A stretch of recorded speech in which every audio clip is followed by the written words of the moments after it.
નમસ્કાર, સ્વાગત છે આપનું લોકમંચમાં। વિજ્ઞાન અને ટેકનોલોજીનો યુગ છે અને સાથે જ કોમ્પિટિશનનો યુગ છે। તમે જુઓ યુવાઓ કેટલું સ્ટ્રગલ કરી રહ્યા છે, પછી એ એજ્યુકેશન હોય, જોબ હોય, બિઝનેસ હોય, અને સારી બાબત છે કે યુવાઓ આ બધું જ કરી રહ્યા છે। પણ એની વચ્ચે એક ચિંતાનો વિષય એ છે કે આ જ યુવાઓ ક્યાંક નશાના રવાડે ચડી રહ્યા છે, ક્યાંક ડ્રગ્સના રવાડે ચડી રહ્યા છે। એની ચિંતા મા બાપને હોય, સમાજને હોય, પણ હવે સરકારે ચિંતા કરી છે અને ડ્રગ્સ સામે એક જન આંદોલન છેડવાની વાત વડાપ્રધાન નરેન્દ્ર મોદીએ કરી છે અને એમણે કહ્યું છે કે દુશ્મન દેશોના ષડયંત્ર સામે ભારતની આ એક મોટી લડાઈ છે અને એને જ લઈને એક 100 અઠવાડિયાનું અભિયાન એમણે આપ્યું છે અને આ અભિયાન હવે દેશવ્યાપી જન આંદોલન બનશે એમણે કહ્યું છે। અને ડ્રગ્સ માફિયા સામે સરકારની જે ઝીરો ટોલરન્સની એક મોટી કાર્યવાહી છે તે પણ આવનારા દિવસોમાં જોવા મળશે। નશા સામે સમાજ અને સરકારની હવે ક્યાંક સંયુક્ત જવાબદારી બની હોય એવું લાગે છે, કારણ કે અત્યાર સુધી સમાજ પર આપણે ઢોળતા હતા, પણ હવે જ્યારે સરકાર પણ એમાં એક્ટિવ થઈ છે ત્યારે યુવાનોને બચાવવા જાગૃતિ સાથે કંઈક કડક કાર્યવાહી પણ એટલી જરૂરી છે। લો એન્ડ ઓર્ડર છે, પરંતુ આઈ થિંક એનું એટલું પાલન નહીં થતું હોય અને હવે નશાની લત જે યુવાનો છોડે તો એને સમાજમાં સન્માન મળે, એક નવી ઓપોર્ચ્યુનિટી એની લાઈફમાં મળે, એવી પણ એક વિચાર ચાલી રહ્યો છે। અને જો વિકસિત ભારત, પ્રધાનમંત્રીએ કહ્યું કે વિકસિત ભારત માટે નશામુક્ત યુવા એક સૌથી મોટી તાકાત બનશે ભારત માટે, અને શાળા, કોલેજ અને સમાજ આ તમામે સાથે મળીને આ મોરચો સંભાળવો પડશે। અને ડ્રગ્સના જાળ સામે દેશભરમાં હવે જાગૃતિનું મહાઅભિયાન શરૂ થઈ રહ્યું છે અને નશા સામે જનજાગૃતિથી વિકસિત ભારતનું સ્વપ્ન કેટલું સાકાર થશે, ચર્ચા કરવી છે। નશા સામે આરપાર, નશા છોડો, દેશ જોડો, આ મુદ્દે કેટલી સફળતા મળે એવી છે, આ બાબતની ચર્ચા લોકમંચમાં કરવી છે। મારી સાથે જોડાયા છે જાણીતા સાયકેટ્રિસ્ટ ડૉક્ટર કલરવ મિસ્ત્રી છે। ડૉક્ટર કલરવ મિસ્ત્રી, સ્વાગત છે આપનું લોકમંચમાં। સાથે જ જર્નાલિઝમ સ્ટુડન્ટ જાનકી પંચાલ મારી સાથે જોડાયા છે। જાનકી, આપનું પણ સ્વાગત છે। અને લો સ્ટુડન્ટ એવા શિવ જાની મારી સાથે છે। શિવ સ્ટુડિયોમાં ઉપસ્થિત છે। શિવ, આપનું પણ સ્વાગત છે। Thank you sir. યસ, તો શિવ, જે પ્રમાણે મેં કહ્યું કે ભાઈ હવે ડ્રગ્સ સામે જન આંદોલન એક છેડવાનું છે, યુવાઓનું ભવિષ્ય બદલવાની ક્યાંક વાત છે, શું માનવું છે કે પહેલાં તો યુવાઓમાં નશાનું પ્રમાણ વધી રહ્યું છે? Are you agree? અને જો અગ્રી છો તો એની પાછળના કારણો શું માનો છો આપ? જી બિલકુલ અગ્રી કરીએ છીએ અને આના જે કારણો છે એ આ દ્રષ્ટિએ થ્રીફોલ્ડ છે। કારણ કે આ કારણો પહેલા તો સરકાર ફોરેનથી કઈ રીતે ડ્રગ્સનું જે અંદર આવે છે એને કઈ રીતે રોકી શકે છે, બીજું સરકાર દેશમાં એવું શું કરી શકે છે કે જેનાથી ડ્રગ્સનું જે વેચાણ છે એ ઓછું થાય, અને ત્રીજું અને સૌથી વધારે ઇમ્પોર્ટન્ટ કે યુવાઓ પોતે શું કરી શકે કે તે લોકો ડ્રગ્સથી દૂર રહે। આ ત્રણેય પહેલુઓના અંતર્ગત મારી તમારા સામે ચર્ચા રહેશે અને મારું કેવલ એટલું જ કહેવું છે કે ડ્રગ્સના કારણ જે પણ હોય તમારી એ જવાબદારી બને છે એઝ અ દેશનો જાગૃત યુવા કે હું ડ્રગ્સથી દૂર રહું। કારણ કે ભારત દેશ જે છે એ અત્યારે એમનું પોપ્યુલેશન એવું છે કે દેશની અંદર યુવાઓની જે સંખ્યા છે તે સૌથી વધારે છે। તો આપણું જે યુવા છે એ આપણું ઇકોનોમિક ડિવિડન્ડ બનશે કે આપણી ઇકોનોમિક લાયબિલિટી બનશે, તે જવાબ યુથે આપવાનો છે। શું તમે તમારા માતા પિતાનું માથું શરમથી નીચે ઝુકાવવા માંગો છો કે ગર્વથી ઉપર ઉપાડવા માંગો છો? ડ્રગ્સ તમને તમારા સક્સેસના રસ્તા પરથી નીચે પાડી દેશે, તમારી જે સક્સેસની પટરી છે એને ડિરેલ કરી દેશે। શું તમને આ જોઈએ છે? જો હા તો ડ્રગ્સ લઈ શકો છો, જો ના તો તમે પોતાની જાતનો સુધાર કઈ રીતે કરી શકો છો તેનું તમારે ઇન્ટ્રોસ્પેક્શન કરવું ખૂબ જ જરૂરી છે। બિલકુલ, પણ જે પ્રમાણે આ જે નશો જે યુવાઓ કરતા એની પાછળના કારણો આપ ગમે તે માનતા હો, પણ ખાસ શું લાગે છે કે ક્યાંક મિત્રોનું પ્રેશર, એટલે ફ્રેન્ડ્સનું પ્રેશર હોય છે કે દેખાદેખી હોય છે કે કઈ એવી બાબતો આપ માનો છો શિવ કે જેને લઈને આ યુવાઓ આ નશા તરફ અથવા ડ્રગ્સ તરફ વળી રહ્યા છે આજે? જી બિલકુલ, પિયર પ્રેશર જે વસ્તુ છે કે છોકરાઓ એકબીજાને કહેતા હોય છે કે લઈ લે એકવાર, શું થશે, મર્દ હોય તો લઈને બતાવ શું છે। આ વસ્તુ મેં પણ ફેસ કરી છે અને મારો નિર્ણય મક્કમ રહ્યો છે કે મારે નથી લેવું તો નથી જ લેવું। કેમ કે જો એકવાર મેં લઈ લીધું અને મને નશો એક્સપિરિયન્સ થયો અને મારા કોગ્નેટિવ આદતો એવી થઈ ગઈ કે મને નશાની જરૂર વારે ઘડીએ પડે છે, તો એ મારા માટે ખૂબ જ નુકસાનદાયી છે। આપણું જે નશો કરીએ તો આપણું જે મગજ રિએક્ટ કરે, અને આમ શ્યોર કે કલરવભાઈ આના ઉપર બહુ વધારે પ્રકાશ નાખી શકશે મારા કરતાં વધારે, તો એક ડોપામિનનો એક એક્સપિરિયન્સ થાય. પણ એ ડોપામિનનો જે એક્સપિરિયન્સ હોય એ શોર્ટ ટર્મ હોય. પછી તમને જે વિથડ્રોઅલ્સ એક્સપિરિયન્સ થાય એ તમારા માટે ખૂબ જ નુકસાનકારી છે, અને તમને એક એવી તલબ લાગશે કે ડ્રગ્સ વગર તમારું કશું થશે જ નહીં. અને એ જે વસ્તુ છે એની સોસાયટલ ઇમ્પેક્ટ તમે જુઓ કે તમે માતા પિતાને મારીને પૈસા લેશો, તમે કોઈ પણ હિસાબે ડ્રગ્સ ઓબ્ટેન કરવાની ટ્રાય કરશો, અને સરકાર બી જો પગલાં લેશે તો તમે ત્રાહી થઈ જશો કે તમને ડ્રગ્સ ના મળ્યા તો તમારું શું જ થશે. એટલે રિહેબિલિટેશન ખૂબ જ જરૂરી છે આની અંદર, કે રિહેબિલિટેશનને આપણે સ્ટિગ્મેટાઇઝ ના કરીએ, એને નોર્મલાઇઝ કરીએ. કે જો કોઈ આપણો ભાઈ બંધુ ખોટા રસ્તે ચડી ગયો છે તો આપણી પણ જવાબદારી છે કે એ સાચા રસ્તે આવે, અને એને નેમ એન્ડ શેમ ના કરીએ, અને એને પ્રોત્સાહિત કરીએ કે ભાઈ તું રિહેબિલિટેટ થા અને સોસાયટીમાં પાછો જોડા. બિલકુલ જાનકી, વાત જે નશાની ચાલી રહી છે, વાત જે ડ્રગ્સની ચાલી રહી છે, એની સામે હવે જન આંદોલન, યુવાઓનું ભવિષ્ય બદલવાની વાત છે, ને સરકાર જ્યારે આ વાત કરી રહી છે ત્યારે શું લાગે છે કે નશો જે યુવાઓ કરતા હોય છે માત્ર શોખથી કરતા હોય છે, એની પાછળ કોઈ સામાજિક કે માનસિક કોઈ કારણો પણ આપ જવાબદાર માનો છો? ક્યાંક ને ક્યાંક મને એવું લાગે છે કે નશો જે છે એ આજે આમ જોવા જઈએ અમદાવાદમાં તો જે એલિટ વર્ગ છે આપણા આસપાસનો એલિટ ક્લાસનો છે એના માટે એક આપણે કહેવાય ને કે એક પ્રોફાઇલ અને એક આમ પોતાની એક સ્વાભિમાન કે શું કહી શકાય, હા status symbol, sorry status symbol જેવું બની ગયું છે. અને મોટા ભાગે અમદાવાદની જે પ્રાઇવેટ કોલેજો જે મોંઘી ફી ઉઘરાવતી હોય છે ત્યાં સુધી ત્યાંના કોલેજોના બાળકો સુધી આ ડ્રગ્સ અને પહોંચતું હોય છે. શાળાના બાળકો, તમે વિચાર કરશો અમદાવાદની મોટી શાળાઓ, ઇન્ટરનેશનલ સ્કૂલના બાળકો સુધી ડ્રગ્સ કેવી રીતે પહોંચે છે ને એ મને તો ખબર નથી પડતી. જ્યારે ગુજરાતના દરિયાકાંઠાથી આટલું બધું ડ્રગ્સ પકડાય છે, આપણા ગુજરાત પોલીસ દ્વારા આટલી બધી જે કાર્યવાહી ચલાવવામાં આવે છે, તો એ પકડ્યા પછી એ ડ્રગ્સ જાય છે કે એને નષ્ટ કરવામાં આવે છે કે એને પાછળથી શું થાય છે ને એની પણ જાણકારી આપણને નથી હોતી. એટલે આ માત્ર ખાલી યુવાઓ કે માનસિક સ્થિતિનો પ્રશ્ન પણ નથી, ક્યાંક ને ક્યાંક આ એક જે સમસ્યા જે સિસ્ટમમાં કે ક્યાંક ને ક્યાંક આપણે ત્યાં પણ પાછા પડીએ છીએ. બિલકુલ, પણ જાનકી, જે સવાલ છે કે સામાજિક અને માનસિક કારણો પણ જવાબદાર છે, પણ માની લો કે માતા પિતા કે શિક્ષકો, હું તો કહું છું કોલેજના પ્રોફેસરો, જે યુવાન કદાચ આ ડ્રગ્સનો આદી હોય અથવા ડ્રગ્સ લેવાની શરૂઆત કરતો હોય, તો લાગે છે કે એના બદલાતા વલણને પણ ઓળખવો ક્યાંક જરૂરી છે, જે મા બાપ કે પ્રોફેસર કે શિક્ષકની જવાબદારી છે? જરૂરથી સર, આ કદાચ આપણે એક શું કહેવાય એક શીખવાની જરૂર છે પેરેન્ટ્સ કે ટીચર્સના, એમને કે સાયકોલોજીકલી એમને એક ટ્રેનિંગ કે એમને એક જાણકારી પ્રાપ્ત કરવી જોઈએ કે જ્યારે બાળકોની અંદર આ વસ્તુ, આમાં ચેન્જીસ આવે, એમના વર્તનમાં બદલાવ આવતા હોય કે કંઈક અજુગતું લાગે એમને, ત્યારે તરત જ એની પાછળ થોડું પડીને એને પૂછવું જોઈએ. કારણ કે આ શરૂઆતનો જે તબક્કો હોય તેમાંથી તો તમે બાળકને પાછું ખેંચી જ શકો છો, પણ જ્યારે એક બીજું ત્રીજું સ્ટેજ પાર કરી જાય પછી તમે એને પાછો ખેંચવો થોડો મુશ્કેલ છે એ બાળકને. બિલકુલ ડોક્ટર સાહેબ, જે પ્રમાણે ચિંતા કરી રહ્યા છીએ યુવાઓના ભવિષ્યની, આપ પણ ઘણા બધા સેમિનાર કરતા હો છો, ઘણા બધા યુવાઓનું કાઉન્સેલિંગ કરતા હો છો. ડોક્ટર કલરવ મિસ્ત્રી, એવી તો કઈ માનસિક પરિસ્થિતિ આ યુવાનો આ પરિસ્થિતિમાંથી પસાર થાય છે કે જેને લઈને ક્યાંક જે શોખથી શરૂ થયેલી એક આદત પાછળ જતા એક ગંભીર વ્યસનમાં બદલાઈ જાય છે? શું કારણ આની પાછળના? નોર્મલ આપણે વાત કરીએ છીએ કે ઝેનઝીનો જમાનો છે, આલ્ફા જનરેશન છે, social media, artificial intelligence, chat જીપીટીનો જમાનો છે. જેમ જેમ આપણે કહીએ કે માણસની લાઇફસ્ટાઇલ રિલેટેડ ડિસઓર્ડર બદલાઈ જાય છે, તેવી જ રીતે લોકોની જે યુવા અવસ્થા છે એ મોસ્ટ વલ્નરેબલ ફેઝ છે.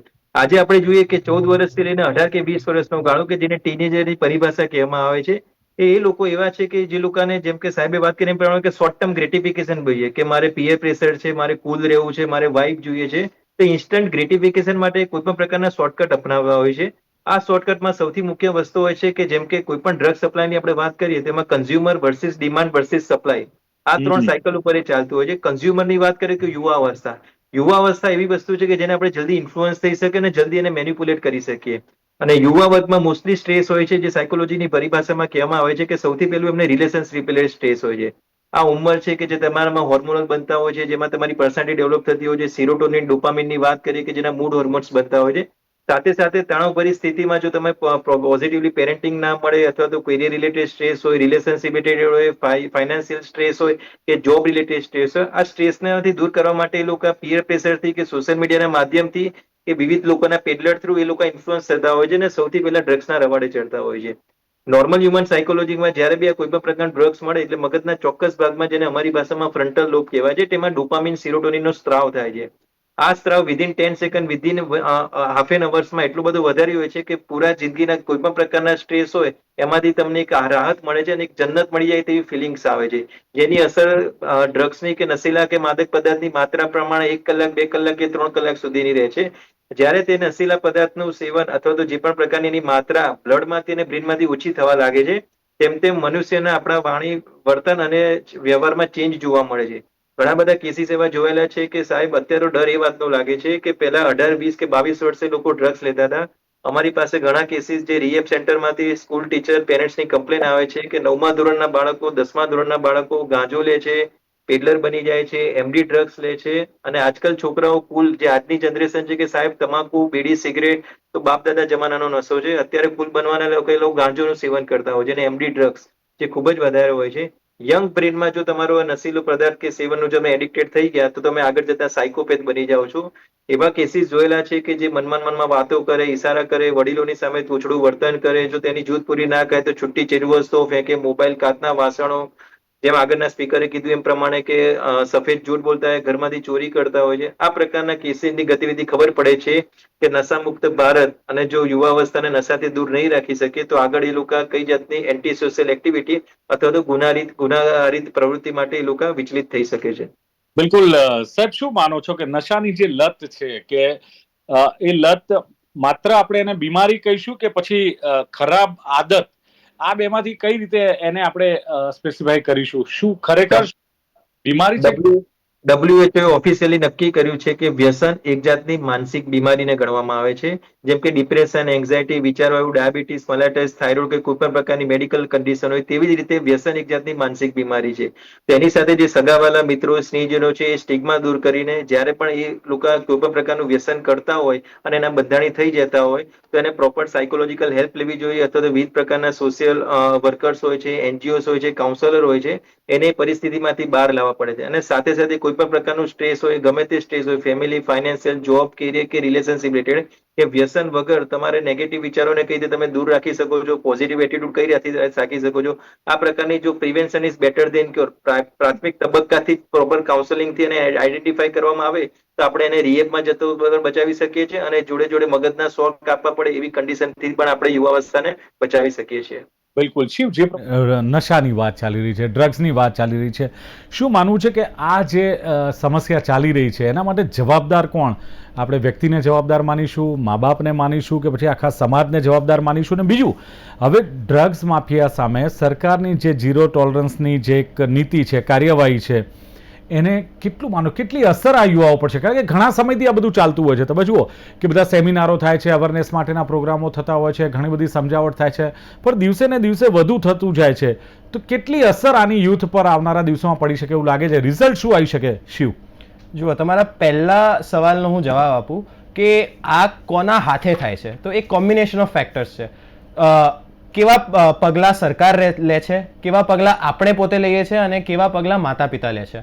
હવે આની અંદર કલરવભાઈએ બહુ સારી રીતે જણાવ્યું કે આપણે કન્ઝ્યુમરની તો વાત કરી કે યુવાઓ કઈ રીતે પોતાની જાતને પ્રિવેન્ટ કરી શકે છે, પણ આગળ પાછળ જે આખી ઇકોસિસ્ટમ બને છે યુવાઓની, જેમ કે માતા પિતા છે.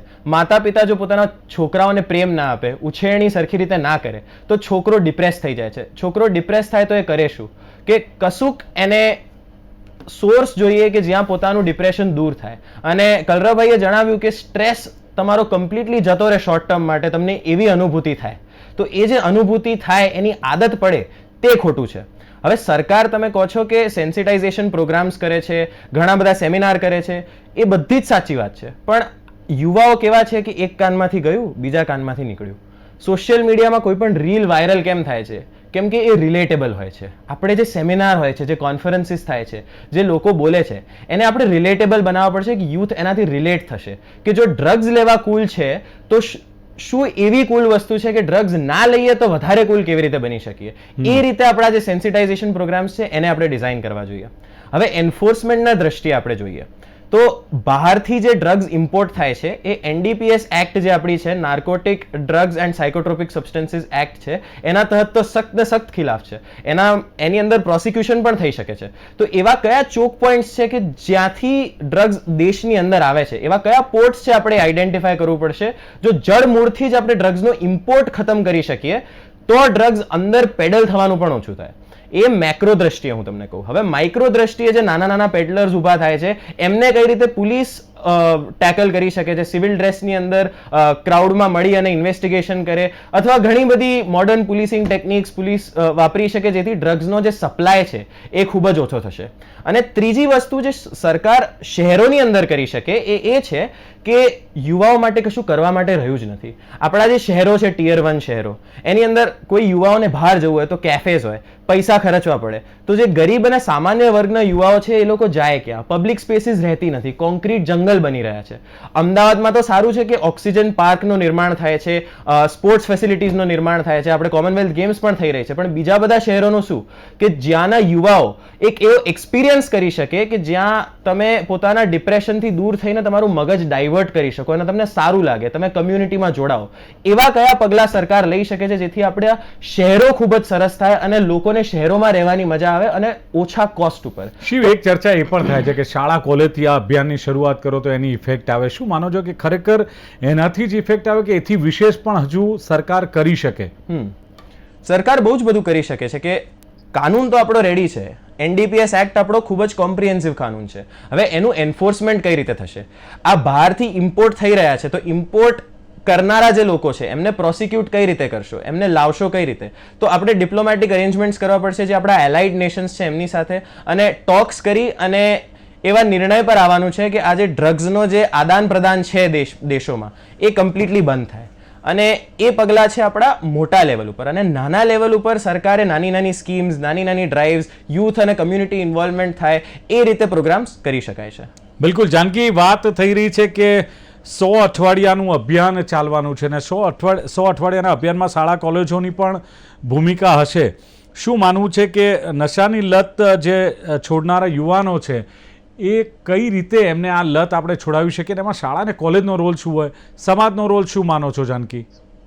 અને કેટલું સફળ થાય એવું લાગે છે આ અભિયાન?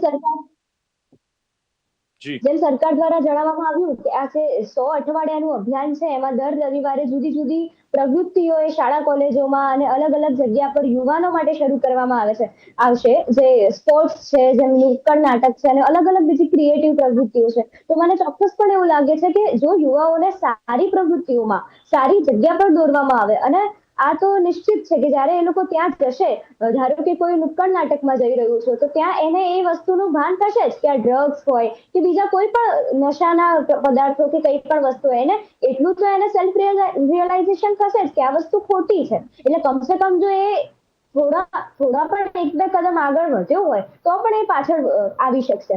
એટલે આ 100 અઠવાડિયાની જે અલગ અલગ પ્રવૃત્તિના કારણે માનસિક રીતે યુવાઓ એ અલગ અલગ દિશાઓમાં વળશે અને એ સારી દિશામાં વળશે, જેના કારણે મને ઘણા અંશે આ અભિયાન સફળ થતું લાગી રહ્યું છે. બિલકુલ. પણ બીજી તરફ જાનકી, જુઓ ને કે દિવસે ને દિવસે નવા યુવાઓ ડ્રગ્સના રવાડે ચડી રહ્યા છે. ગ્રુપ હોય, ફ્રેન્ડ સર્કલ હોય, એમાં પ્રેશર હોય, અને જેમ શિવે કહ્યું ને, યાર એકવાર લઈ લે ને શું વાંધો છે, મર્દનો બચ્ચો હોય તો આ કરીને બતાવે. આ ચેલેન્જીસ જે યુવાનો ઉઠાવતા હોય છે, લાગે છે કે પછી એ નશામાં પરિણમે છે કે આદતમાં પરિણમે છે, જેને કદાચ છોડાવવી મુશ્કેલ છે. એના માટે તો આપણે એવું કરી શકીએ કે જ્યારે પણ આપણે આ પ્રવૃત્તિઓમાં ભાગ લેવા માટે યુવાઓને પ્રેરણા આપીએ, વધારેમાં વધારે લોકોને ઇન્વોલ્વ કરીએ, ત્યારે એમને એક માનસિક રીતે પણ એટલા સ્વસ્થ બનાવીએ કે કોઈ કંઈ પણ કહે પણ એમને પોતાના મનથી ખબર પડે કે આ વસ્તુ કરાય કે આ વસ્તુ ના કરાય, કે અહીંયા જવાય કે અહીંયા ના જવાય. એ એટલી માનસિક સ્વસ્થતા એમનામાં લાવવી આપણે એ બીજું પણ એક ચેલેન્જ છે.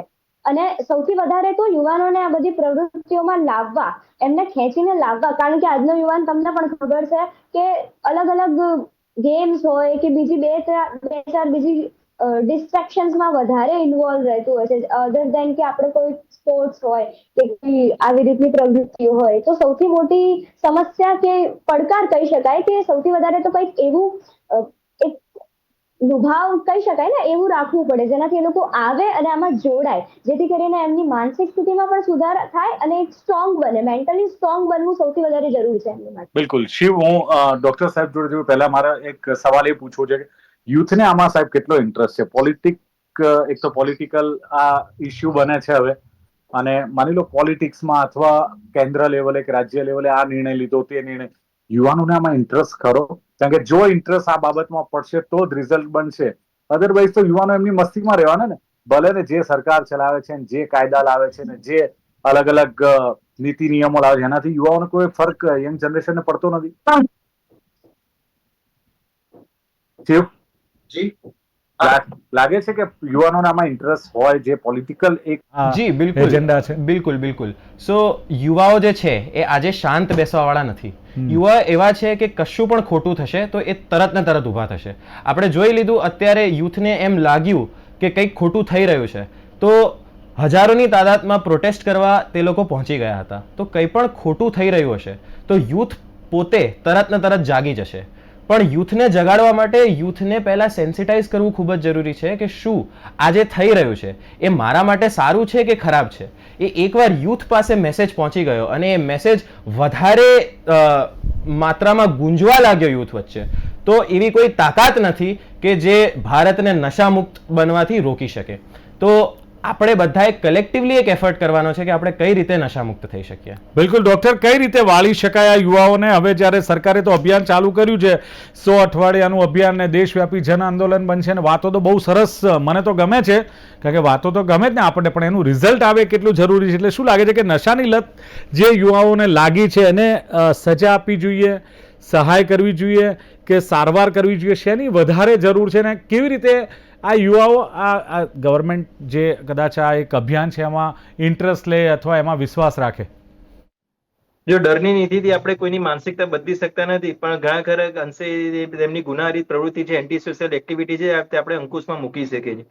બીજી યુવાવસ્થાની વાત કરીએ તો સાયન્સ તો રિસર્ચ તો એવું પણ કહે છે કે મિલેનિયન અથવા તો 10 વર્ષના પહેલાના યુવાનાવસ્થા એને કમ્પેરિઝનમાં આલ્ફા જનરેશન અને ઝેનઝીમાં વ્યસનનું પ્રમાણ કે જે આલ્કોહોલનું પ્રમાણ છે ખૂબ જ ઓછું થઈ ગયું છે. આજકાલ તમે ઝેનઝી જુઓ કે હેલ્થ કોન્શિયસ એટલા થઈ ગયા છે કે પોતાના ડાયટ ઉપર અને પોતાના હેલ્થ ઉપર એટલું ધ્યાન રાખે છે. પણ રહી આવી મેન્ટલ સ્ટેટની, આપણે વાત કરીએ કે મેન્ટલ હેલ્થ વચ્ચે સ્ટિગ્મા એટલું વધારે છે, અથવા તો we have to accept and adjust the person and situation as they are, કે દુનિયા આપણા પ્રમાણે ચાલવાની નથી, આપણે એમને એક્સેપ્ટ અને એડજસ્ટ કરતા શીખવું પડે. પણ જ્યારે આ 14 થી લઈને 18 કે 20 વર્ષનો વયજૂથ છે, જે મોસ્ટ વલ્નરેબલ ફેસ હોય છે, જેમાં યુવાવસ્થામાં પોતાનામાં બી પર્સનાલિટી ડેવલપ ચેન્જ થતી હોય છે, તો આ સમયગાળા દરમિયાન એને સેન્સિટાઇઝ કરીને પ્રોપર યોગ્ય માહિતી આપવામાં આવે અને જો ગાઈડન્સ આપવામાં આવે તો આપણે 100% યુવાવસ્થાને આપણે નશામુક્ત ભારત તરીકે એના ઉપયોગમાં લઈ શકીએ છીએ. બીજી વસ્તુ એવી છે કે જે યુવાવસ્થા છે, જે એડોલેસન્ટ ફેઝ છે, એમનો વિલ પાવર ઘણો સ્ટ્રોંગ હોય છે.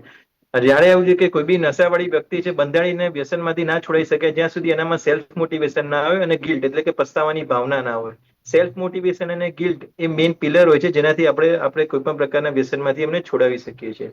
તો હું માનું છું કે કલેક્ટિવ એપ્રોચ કરીને સાથે મળીને જો સહિયારો પ્રયત્ન કરીશું, અને બીજી વખતે કે કોઈ પણ પ્રકારની એક્ટિવિટી કરો કે ડાયરેક્ટલી ઇનડાયરેક્ટલી તમે પેડલર બનો કે ડ્રગ્સ કન્ઝ્યુમ કરો, તમે એન્ટી નેશનલ એક્ટિવિટી મતલબ કે ટેરરિઝમને પ્રમોટ કરો છો. આપણને બધાને ખબર છે કે વેબ સિરીઝના મારફતે કે સોશિયલ મીડિયાના મારફતે આ જે પણ પ્રકારનું ડ્રગ્સમાંથી જે પણ ઇન્કમ થાય છે, ફાઇનાન્શિયલી ડાયરેક્ટલી ઇનડાયરેક્ટલી ટેરરિઝમ એક્ટિવિટીને પ્રમોટ કરતું હોય છે.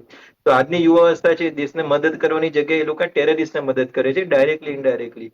તો આ માધ્યમ દ્વારા આપણે ચોક્કસપણે કહી શકીએ કે માનસિક સ્વાસ્થ્ય જાળવવું ખૂબ જ જરૂરી છે, અને મજા લેવા માટે તમે ડોપામિન લેવા માટે એવી ઘણી બધી એક્ટિવિટી છે તેમાં કરી શકો, ના કે તમે નશાથી તમે ડોપામિન વેડી શકો. બિલકુલ ડોક્ટર, પણ આપણે યુથ જેની તાકાત પાવર કેટલો સ્ટ્રોંગ છે આપણે જંતર મંતર પર પણ જોયું. એટલે યુથ શું ન કરી શકે, એટલે હવે સરકારનું આ અભિયાન છે, પણ જોવાનું કે યુથ એને કઈ રીતે રિએક્ટ કરે છે, બહુ અગત્યનું. એને શિવે કહ્યું કે પહેલાં તો તમે એ રોકો કે ડ્રગ્સ ક્યાંથી આવે છે, તમે પહેલાં એ તો રોકો દેશમાં જે ચાલે છે વેચાણ એનું ઓછું થાય, અને ડ્રગ્સ જે અલગ અલગ જગ્યાએ 3 બાબતો એમણે કહ્યું કે યુવાનો શું કરે છે કે જેથી તેઓ ડ્રગ્સથી દૂર રહે, દેશમાં શું કરે એનું વેચાણ ઓછું થાય, ઘણી બધી બાબતો પર શિવે પ્રકાશ પાડ્યો. અને સાથે જ એમણે જે સક્સેસના રસ્તા છે એ એમણે બતાવ્યા કે જેનાથી તમે ડ્રગ્સને હરાવી શકો, પણ સાથે જ એમણે જે પ્રમાણે કહ્યું કે આખી ઇકોસિસ્ટમ આની પાછળ જવાબદાર છે, કોઈ એક વ્યક્તિ કે કોઈ એક સમાજ જવાબદાર નથી, એને ચેન્જ કરવી પડશે. કાયદા છે પણ કાયદા છે છતાં કેમ નથી રોકી શકતા એ આજનું યુથ એટલે કે શિવ પૂછી રહ્યા છે. અને સાથે જાનકીએ કહ્યું એમ કે પ્રોફાઇલ સ્ટેટસ સિમ્બોલ બની ગયું છે ડ્રગ્સ લેવું, નશો કરવો. અને બીજું કે પ્રાઇવેટ કે મોંઘી કોલેજો છે ત્યાં આ પહોંચે છે, ખાસ કરીને એમનું કહેવું છે. પણ ગુજરાતના દરિયાકાંઠેથી પકડાય છે પછી ક્યાં જાય છે, એનો નાશ કરવામાં આવે છે, કોઈ અન્ય જગ્યાએ લઈ જવામાં આવે છે. યુથ તો આ સવાલ પણ કરી રહ્યું છે. એટલે કદાચ જો બદલાયેલું વર્તન લાગે કે કંઈ અજુગતું લાગે તો જાનકીએ કહ્યું કે એને સાયકોલોજીકલ થોડી ટ્રેનિંગ ચોક્કસ આપવી પડે. અને સાથે જ કહ્યું કે યુવાનોને સારી પ્રવૃત્તિમાં તમે જોડો અને માનસિક રીતે એમને સ્ટ્રોંગ બનાવો તો કદાચ રિઝલ્ટ મળે. અને ડૉક્ટર કલરવ મિસ્ત્રીએ કહ્યું એમ કે ટેકનોલોજીનો જમાનો છે, લાઇફસ્ટાઈલ બદલાઈ છે એમણે કહ્યું એમ. અને ટીનેજર્સ 14 to 18 જે ઇન્સ્ટન્ટ ગ્રેટિફિકેશન કરે છે અને શોર્ટકટ અપનાવે છે, એમને સક્સેસ થવું છે. પણ ક્યાંક જે કહ્યું કે ટેમ્પરરી જન્નતની ફિલિંગ થાય છે આ ડ્રગ્સ લેવાથી, છતાં પણ 9 ને 10મા ધોરણમાં પણ હવે ગાંજો એમડી ડ્રગ્સ લેવાની એક આદત વધતી જાય છે, ચિંતાનો વિષય છે. બીડી, તમાકુ ને એ બધું તો એમણે કહ્યું કે બહુ બધી જૂની બાબતો, સિગરેટ એ તો દેશી યુવા કહેવાય એવી એક ટ્રેન્ડ ને એક ફેશન થઈ ગઈ છે. પણ ક્યારેક આ યુવા ડ્રગ્સના રબાડે ચડી સાયકો પણ બની જતા હોય છે અને એક જાતની માનસિક બીમારી છે, ડૉક્ટરનું કહેવું છે. ઝેન્ઝી હેલ્થ કોન્શિયસ ચોક્કસ છે, યોગ્ય ગાઈડન્સની જરૂર છે અને કલેક્ટિવ અપ્રોચ જો હશે તો આ અભિયાનને આપણે સફળ બનાવીશું. અને આજનું યુવા, આજનું ઝેન્ઝી જેને આપણે કહીએ છીએ, નો ડાઉટ તોફાની છે, બધું છે, પણ એની પાસે એક માઇન્ડ છે, એ કંઈક કરવા તત્પર છે, ખોટું સહન નથી કરતું, સાચું સ્વીકારે છે. તો એ પ્રયાસો પણ કરવા જોઈએ કે સાચું શું છે એ યુવાઓને, એની યુથને ત્યાં લઈ જવું પડશે તમારે. નહીંતર જંતર મંતર પર યુથની તાકાત જોઈ છે, એ તાકાતનો જો પોઝિટિવ યુઝ થાય તો જે કંઈ કરવું હશે એ આપણે કરી શકીશું. અન્યથા યુથ એમનું માન્યું અથવા એમનું ધાર્યું કરશે, એમાં કોઈ બેમત નહીં. ચર્ચાનું સમાપન કરીએ છીએ. ડૉક્ટર કલરવ મિસ્ત્રી, જાનકી પંચાલ, શિવજાની ત્રણે ઉપસ્થિત રહ્યા. ખૂબ ખૂબ આભાર. Thank you very much. Thank you. તો દર્શક મિત્રો, લોકમંચ કાર્યક્રમમાં હતી આજની ચર્ચા, જે ખાસ નશા સામે આરપાર, નશા છોડો દેશ જોડોનું જે અભિયાન છે કેટલું સફળ રહેશે, યુથનું અને ખાસ કરીને સાયકેટ્રિસ્ટનું આ અંગે શું કહેવું છે એ જાણવાનો એક પ્રયાસ કર્યો. ફરી મળીશું. જોતા રહો લોકમંચ. નમસ્કાર.